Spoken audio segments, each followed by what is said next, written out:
I was carrying a store-bought pie into my father's backyard when I heard the punchline that wasn't meant for me. Laughter burst from the patio where my dad, Franklin Shaw, was clinking a beer with my brothers, Logan and Trent. Their voices carried across the hedge like they owned the world. "Clock's ticking," Dad said, his voice full of amusement. "Told you she'll flame out in under a year." A Venmo ping sounded. They were actually checking their phones, joking about the wager in their group chat. $5,000 apiece. Riding on me failing my probation at the new consultancy. My name. My job. My future. They were betting against me like I was a horse at the track. I froze behind the hedge, the pie sweating through its tin foil in my hands. The man who had coached their Little League games and barely showed up to my piano recitals was calling me the family's experiment. Logan laughed harder. Trent said something about easy money. When I stepped onto the patio, 3 faces dropped in unison. The laughter died like someone had cut a wire. Nobody apologized. Nobody even looked ashamed. Dad just leaned back in his chair and smirked at me. "Prove me wrong, Arya," he said, raising his beer like it was a challenge. My hands were shaking too hard to cut the pie. "My name is Arya Shaw. I'm 31 years old, an operations analyst turned turnaround consultant." I drove home that night in complete silence, replaying the scene over and over in my head like a broken record. Please subscribe to this YouTube channel for more interesting revenge stories. The pie sat untouched on my passenger seat. I didn't remember leaving. I didn't remember saying goodbye.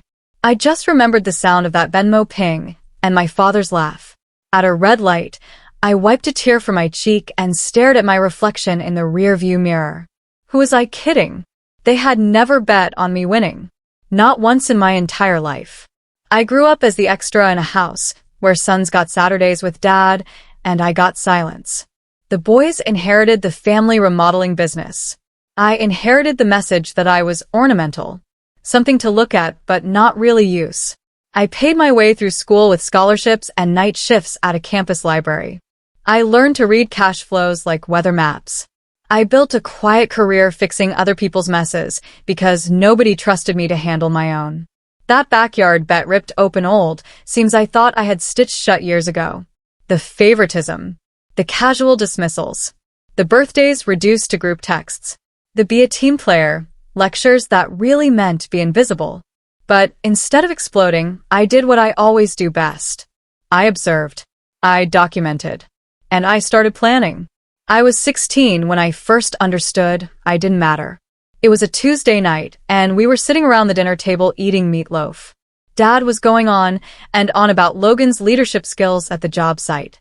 How he had handled a difficult client. How he was a natural. Trent jumped in with some story about charming a building inspector into overlooking a minor violation.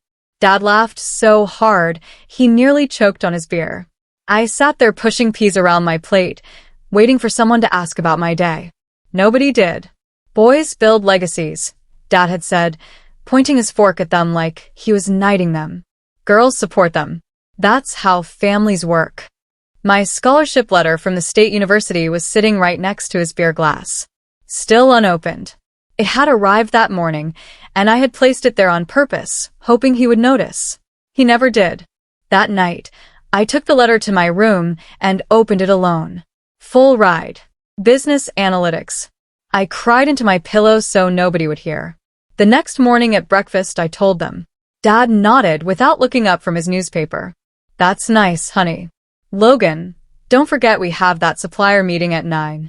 That was it. That was my celebration. The summer I turned 17, I worked in the family business filing invoices in a dusty back office that smelled like concrete and old coffee. My brothers were out on job sites learning to manage crews and read blueprints. I was learning the alphabet by vendor name. One afternoon, I noticed we were overpaying for materials because we weren't tracking bulk discounts properly. I spent a week building a spreadsheet system that could save us thousands. I was so proud when I showed it to Dad. He looked at it for maybe 10 seconds, then laughed. Not a mean laugh exactly, but close enough. "Spreadsheets don't pour concrete, sweetheart," he said, handing it back to me. "Stick to what you know." Logan was standing in the doorway. He smirked and walked away. I went back to my filing. But that night, I applied for every business internship I could find within 100 miles. If he wouldn't let me prove myself here, I would prove myself somewhere else. The humiliation burned, but it also lit something inside me. A determination that felt like swallowing fire. I would show them. Somehow, someday I would make them see me. I just didn't know it would take 14 years and a backyard bet to finally make it happen. After college, I came home with a business degree and a head full of ideas for modernizing the company. Digital project management, better vendor relationships, customer retention strategies. Dad listened for about 5 minutes before cutting me off. "We've been doing this for 30 years, Arya," he said, not unkindly, but with that tone that meant the conversation was over. "We don't need fancy college theories. We need people who understand real work." Logan nodded along like a dashboard bobblehead. Trent was on his phone, not even pretending to listen. I tried 3 more times over the next month. Each time, I was dismissed a little faster than the last. By the 4th attempt, Dad didn't even let me finish my sentence. That's when I started packing. I didn't make a scene. I didn't announce anything. I just quietly filled boxes in my childhood bedroom, sorted through old report cards and participation ribbons, and realized I had been collecting evidence of my own invisibility for 23 years. I left a note on the kitchen counter. "If I stay, I'll disappear." Dad never called. 3 days later, I got a text. Just 4 words. "Good luck, kid." That was it. That was goodbye. My first real job was as a data assistant at a failing logistics company in a city 3 hours away. The office was gray and depressing, and my desk was in a corner next to a humming copy machine that smelled like burning plastic. But I loved it. Nobody there knew I was Franklin Shaw's daughter. Nobody cared about my last name or my family legacy. They cared about whether I could do the work. I worked late nights fueled by cheap coffee and spite. I analyzed shipping routes, identified bottlenecks, and found patterns nobody else had noticed. 6 months in, I presented a proposal that saved the company $200,000. My boss promoted me on the spot. It was the first time in my life someone had looked at my work and said, "Good job." Not "That's nice, honey," or "Stick to what you know." Just honest recognition. I cried in the bathroom for 10 minutes after the meeting. From there, I moved to a bigger firm. Then, a consultancy. Then I started getting recruited. By 30, I was fixing operational disasters for companies that had given up hope. By 31, I had my own small client list and a reputation for being thorough. My family never asked about any of it. The day after the backyard bet, I sat in my apartment scrolling through the family group chat. Nobody had said a word about what happened. Just memes about football and Trent sharing a video of a dog skateboarding. Like the bet never happened. Like I had imagined the whole thing. But I hadn't imagined it. I could still hear Dad's voice. Still see Logan checking his Venmo balance. Still feel the weight of that pie in my shaking hands. I opened the app and searched for the transaction. There it was. Logan had sent Dad $5,000 with the memo. Bet. Arya's career. I took a screenshot. Then another one of Trent's matching payment. I saved them both to a hidden folder on my phone and labeled it receipts. I didn't know what I was going to do with them yet, but I knew I was going to do something. My phone buzzed. A text from Mom. "You left so fast yesterday. Everything okay?" I stared at the message. She had been right there on the patio. She had heard everything and said nothing. Just kept refilling drinks and pretending the world was fine. I didn't reply. Instead, I opened my laptop and started documenting everything I could remember about my family's business. Every conversation. Every dismissal. Every time they had made me feel small. I was done disappearing. A week later, Dad called. His voice was warm and syrupy in a way that immediately put me on guard. "Heard you're consulting big clients now," he said, like he had always been proud of me. "Impressive stuff, kiddo." I waited. There was always a hook. "Listen, we've got a situation at the company. Could really use your expertise." He paused. Since you're so good at this business analysis thing." Part of me wanted to hang up. But another part, the part that still remembered being 16 and invisible, wanted to know what he was really after. What kind of situation? I asked. Cash flow stuff. Vendor contracts. Nothing we can't handle, but your mom thought it might be nice for us to work together. Family bonding, you know? Family bonding. Right. I agreed to visit the office. Not because I believed him, but because I was curious. And because some unfinished wound inside me needed to see what he was hiding. Great, Dad said, his relief obvious. Come by Thursday. We'll grab lunch after. He hung up before I could change my mind. I sat there holding my phone, staring at the wall. This was a trap. I knew it was a trap. But I was going to walk into it anyway. The family office looked exactly how I remembered it. Dust on outdated computers. Unpaid invoices stacked in crooked piles. The same faded motivational posters from when I was 17. Nothing had changed. They hadn't modernized anything. Logan was leaning against the front desk when I walked in. He grinned at me like we were old friends instead of estranged siblings. Look who made it big, he said, spreading his arms. The consultant. Trent appeared from the back hallway, coffee in hand. He whispered something to Logan that I couldn't quite hear, but I caught the end. Won't last a week. They thought I couldn't hear them. Or maybe they didn't care. Dad came out of his office and shook my hand like I was a client. Professional. Distant. He walked me through the building, pointing out various projects and contracts like I was getting a tour of a museum. I nodded and smiled and took mental notes of every single crack in the foundation. Expired safety certificates on the wall. Outdated insurance documents. A filing cabinet that didn't close properly because it was stuffed too full. This wasn't a successful business. This was a house of cards held together with duct tape and denial. And they wanted me to fix it. They left me alone in the back office with a stack of files and a laptop that took 5 minutes to boot up. I was supposed to be reviewing vendor contracts, but I started digging deeper. It didn't take long to find the problems. Double-billed contracts. Ghost workers on the payroll who didn't exist. Materials ordered but never delivered. Someone was skimming money, and they weren't even being careful about it. I took pictures of everything with my phone. Invoices, emails, payment records.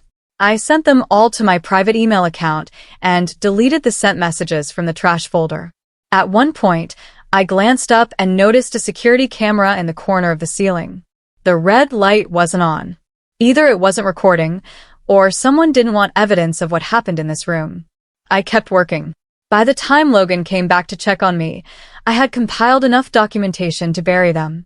But I smiled and told him everything looked fine. Just some minor discrepancies I could clean up. He seemed relieved. Too relieved. That's when I knew for sure. They didn't invite me here to help. They invited me here to be the scapegoat. At lunch, the brothers ordered steaks and clinked their beers together like we were celebrating something. Dad was on his phone half the time, barely paying attention to the conversation. To family teamwork, Logan said, raising his glass. I raised mine too, even though my stomach was churning. Halfway through the meal, Logan casually slid some papers across the table toward me. Just a few pages clipped together. He didn't make a big deal out of it. Routine compliance stuff, he said, chewing his steak. We need your signature to move forward with some new contracts. I picked up the papers and started reading. They were dense and filled with legal language, but I had learned to read contracts in my sleep. Buried in the third paragraph was a clause that made my blood run cold. By signing, I would be accepting partial financial responsibility for any outstanding debts or legal liabilities tied to the company's recent projects. They were trying to make me legally responsible for their mess. I set the papers down gently and smiled. I need to review this with my attorney first. Logan's smile faltered. It's just standard paperwork, Arya. Then my attorney will confirm that, I said, standing up. I'll get back to you. I left cash on the table for my meal and walked out. I never signed those papers. I needed more information, so I reached out to an old foreman who used to work for my dad. His name was Vincent, and he had left the company 2 years earlier under mysterious circumstances. We met for coffee at a diner on the edge of town. Vincent looked older than I remembered, tired in a way that had nothing to do with age. Your dad's cutting corners, he said, stirring sugar into his coffee. Safety shortcuts. Unlicensed labor. Missing permits. I tried to warn him, but he said I was being paranoid. Why did you leave? I asked. Vincent looked at me for a long time before answering. Because I didn't want my name attached to the mess when it all came crashing down. He told me everything. About the expired permits they used anyway. About the workers paid under the table to avoid taxes. About the inspection reports that had been falsified. My father's empire wasn't just shaky. It was built on lies. They're in trouble, aren't they? I said. Vincent nodded. Deep trouble. And if I had to guess, they're looking for someone to blame when it all blows up. I thanked him and left. In my car, I sat in the parking lot and stared at nothing. They hadn't invited me to help. They had invited me to be their scapegoat. Their insurance policy. The person they could point to when everything fell apart. That Sunday, I had dinner at Aunt Marie's house. She was my father's younger sister, and we had always gotten along better than I did with the rest of the family. Over dessert, she leaned in and lowered her voice like she was sharing a secret. Did you know your grandpa's original company charter had a clause? She asked. I shook my head. If the leadership violates compliance regulations or ethical standards, the ownership structure can be revoted by a majority of the minority shareholders. My pulse quickened. And you're still a shareholder? Marie smiled sadly. Barely. Your dad bought out most of us years ago. But me, your Aunt Diane, and your grandma still hold small percentages. Together, we have just enough to trigger a vote if we can prove violations. She slid a folder across the table. Inside was a copy of the original operating agreement, highlighted and annotated. I'm not saying you should do anything with this, Marie said carefully. But I'm also not saying you shouldn't. I took the folder home and read it 3 times. The clause was real. If I could prove the company was violating compliance standards, the minority shareholders could force a leadership change. 3 small signatures. That's all it would take. A revolution hiding in plain sight. Over the next 2 weeks, I quietly visited Aunt Diane and my grandmother. Both conversations were careful and coded, like we were all speaking a language we had forgotten. Diane was bitter. Your father pushed me out years ago. Said I didn't understand the business. She signed the proxy agreement without hesitation. My grandmother was sadder. I thought he would be different. I thought he learned from your grandfather's mistakes. She signed too, her hand shaking slightly. 3 signatures. 3 women who had been sidelined and forgotten. 3 votes that could change everything. I locked the documents in a safe deposit box and started building my case. I needed proof of the violations. Hard evidence that couldn't be dismissed or explained away. I started attending city council meetings where building permits were discussed. I filed public records requests for inspection reports. I cross-referenced project timelines with permit approvals. The gaps were everywhere. Projects started before permits were issued. Inspections that never happened. Safety violations swept under the rug. I compiled everything into a single document. A dossier of failure. And I waited for the right moment to use it. Because the ultimate surprise wasn't going to be yelling on a patio. It was going to be a controlled detonation timed to the second. 3 weeks after the backyard bet, my brothers staged an intervention. They invited me to the office under the pretense of a family meeting. When I arrived, both of them were waiting with Dad. The door closed behind me, and the tone shifted immediately. You've been acting superior, Trent said, crossing his arms. Asking questions. Digging into things that don't concern you. Logan leaned back in his chair. We're trying to run a business here, Arya. We don't need you making things complicated. Dad sighed like he was the reasonable one. Family comes first, sweetheart. You understand that, right? Sometimes we have to make sacrifices for the people we love. They wanted me to step down. To stop asking questions. To disappear again. Step down before things get ugly, Dad added, his voice soft but threatening. I looked at all 3 of them. The men who had bet against me. The men who had dismissed every idea I ever had. The men who wanted me to vanish so they could keep pretending everything was fine. Let's talk about this more over coffee, I said calmly. Tomorrow morning. Just us. They exchanged glances, clearly thinking they had won. Sounds good, Dad said, smiling. We'll work this out. Family always does. I left the office and immediately called my lawyer friend, Nicole. I need you tomorrow morning. And bring a recording device. The next morning, I met my brothers at a cafe downtown. Nicole came with me, posing as my assistant. She sat at the next table over with her laptop open, looking like she was working. Logan and Trent arrived 10 minutes late, carrying folders. They ordered coffee and slid more paperwork across the table. We talked to Dad, Logan said. And we think the best solution is for you to take on a more formal role in the company. Co-sign on some loans. Share the liability. You know, real partnership. I glanced at the papers. They were trying again. Different wording, same trap. If I signed, I would be legally responsible for their debts and violations. Why do you need my signature? I asked innocently. Because family shares the burden, Trent said, his tone patronizing. That's what partnerships are about. Nicole was recording everything from her table. Every word. Every attempt to pressure me. Every lie they told about what the documents really meant. I let them talk for 20 minutes. Let them bury themselves deeper. Then I stood up. I'll think about it, I said. Logan grabbed my wrist. Aria, we need an answer today. Nicole's eyes flicked toward us, her hand hovering over her phone like she was ready to call someone. I pulled my wrist free. I said I'll think about it. I left them sitting there. Nicole followed 5 minutes later. In her car, she played back the recording. Their voices were crystal clear. That's coercion, she said. And attempted fraud. You could take this to the police. Not yet, I said. I need to finish something first. The timing couldn't have been more perfect. My current client, a regional hospital network, was preparing to bid out a major surgical wing expansion. They needed a reliable general contractor. During one of our meetings, they asked if I had any recommendations. I gave them 3 names. My father's company was not one of them. But I knew Logan had already submitted a bid. I had seen the paperwork on his desk during my last visit to the office. Make sure you cross-verify all permits and compliance records before making a decision, I said casually. A project this size can't afford shortcuts. The hospital's procurement officer nodded. We always do a full background check. 2 weeks later, I heard through a mutual contact that my father's bid had been withdrawn. Not rejected.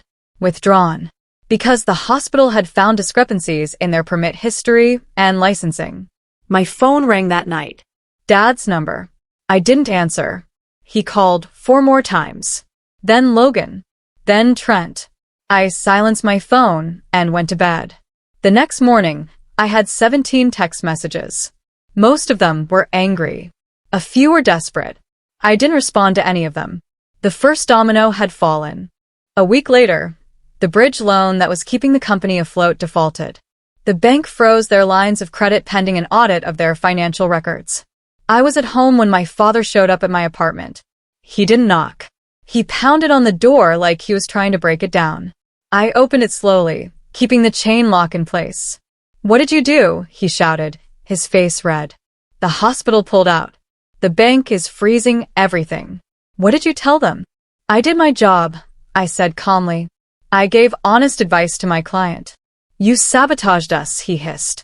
Your own family. No, I said. You sabotaged yourselves. I just stopped covering for you. He tried to push the door open, but the chain held. For a moment, I thought he might actually break it. Then he stepped back, breathing hard. You're going to regret this, Aria, he said. I already regret trusting you, I replied. He stared at me for a long moment, then turned and walked away. I closed the door and locked it. My hands were shaking, but not from fear. From relief. I went to my desk and opened my laptop. The dossier was nearly complete. Just a few more pieces to add. Photos. Recordings. Financial records. Permit violations. 200 pages of truth. I titled it Legacy Audit. I spent the next 3 days compiling everything into a single comprehensive document. The Venmo screenshots. The recorded conversations. The falsified invoices. The expired permits. The coercion attempts. The ghost workers. Everything. I printed 3 copies. One for my attorney. One for the minority shareholders. One for me. Then I sent a digital copy to Nicole with instructions to release it to the appropriate authorities if anything happened to me. "You're serious about this?" she said when I handed her the physical copy. "They bet $5,000 that I would fail," I said. "I'm making sure they lose that bet." Nicole flipped through the pages, her expression growing more concerned with each section. "Aria, this is enough to destroy them. Are you sure?" I thought about the backyard, the laughter, the casual cruelty, the years of being invisible. "I'm sure," I said. She nodded slowly. "Then let's do this right." We scheduled an emergency board meeting for the following week. By law, all shareholders had to be notified, including my father and brothers. The meeting invitation was formal and vague, listing only compliance review and leadership assessment as the agenda. I knew they would show up. They had no choice. The trap was set. The meeting took place in a borrowed conference room at Nicole's law office. Dad arrived first, his jaw tight. Logan and Trent followed, both looking confused and angry. The minority shareholders were already seated. Aunt Marie, Aunt Diane, my grandmother, all 3 women who had been dismissed and sidelined for years. Dad looked at them, then at me. "What is this?" "An emergency board meeting," I said calmly, taking my seat at the head of the table. "As outlined in the original operating agreement." Nicole handed everyone a copy of the dossier. I watched their faces as they started reading. Confusion turned to shock. Shock turned to anger. "This is lies," Logan said, slamming the document down. "She made this up." "Everything is documented," I replied. "Dates, times, photos, recordings.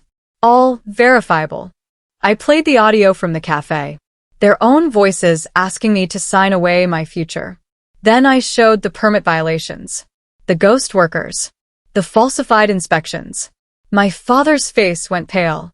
"According to Section 7 of the original charter," I continued, "if leadership is found to have violated compliance covenants, voting rights can be reallocated by a majority of non-executive minority shareholders." I looked at the 3 women. "Do we have a majority?" They nodded. "Then I call for a vote," I said, "to remove Franklin Shaw as CEO effective immediately." The vote was 3-2. Dad and my brothers against. The women for. Franklin Shaw was no longer in charge of his own company. The fallout was immediate and brutal. News of the violations spread through industry networks. Inspections were scheduled. Lawsuits were filed. Contracts were canceled. Logan blamed Trent. Trent blamed Dad. Dad blamed me. None of them took responsibility for their own choices. I left the meeting with the signed transfer papers in my bag and a strange sense of emptiness. I had won, but it didn't feel like victory.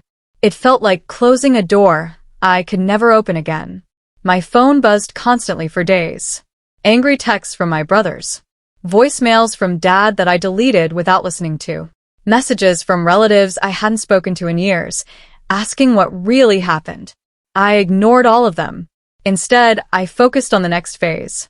The company needed to be restructured. Debts needed to be paid. Violations needed to be corrected. It wasn't about revenge anymore.